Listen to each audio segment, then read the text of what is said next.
Hello, listeners. I'm Ananya Gautam, and today I'll be sharing with you all a story about gravitation. It all began once in a quiet evening in the school library. The room smelled of dust and old paper, the kind of air that feels like it's holding secret. A student, curious, restless, and easily lost in books, wandered into the oldest sections of the library where no one really went. There, behind rows of untouched volumes, she found something, a thick hardcover book, which was covered in dust and its edges were frayed with age. The cover only had two initials engraved onto it, I-N. She carefully opened the notebook.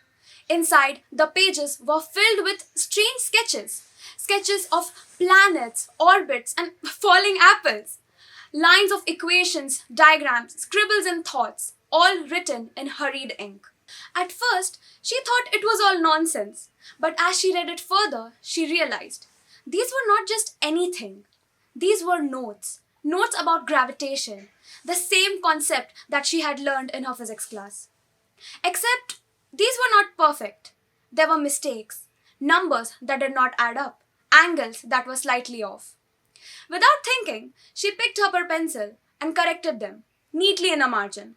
That's exactly when something really strange happened.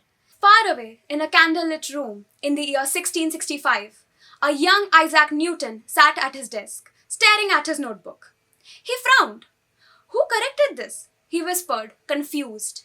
The ink on the pages shimmered slightly, as if someone has been writing them with their own unseen hands.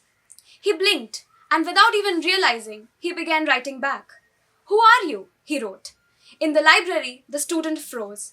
The words appeared, fresh and wet, on the papers that she was holding. She could not believe it. Over the next few days, she returned, again and again, each time finding new words and new questions. Newton asked her about all of his doubts. Why apples fall and why the moon doesn't? She replied, gently explaining the ideas that had since been a part of science textbook. It was as if time itself had folded in half, the past and the present connected through ink and curiosity. Then one evening, Newton's last message appeared in the notebook.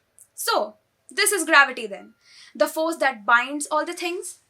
The girl smiled and wrote back, yes, Sir Isaac. This exactly is gravity, but it's not just a force. It's a connection between everywhere and everything. The ink glowed once again, and the notebook closed by itself. When she opened the notebook again, the pages were blank, as if nothing has been ever written there. Years later, the student still remembered the notebook. She often thought of what Newton must have felt when he realized that his thoughts could travel across time, touching someone centuries away.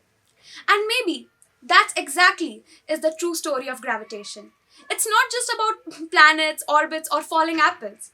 It's about how curiosity connects minds, how knowledge pulls generations together, and how one question can travel through time, forever seeking an answer. Because sometimes gravity doesn't just pull objects, it pulls people towards understanding. Thank you.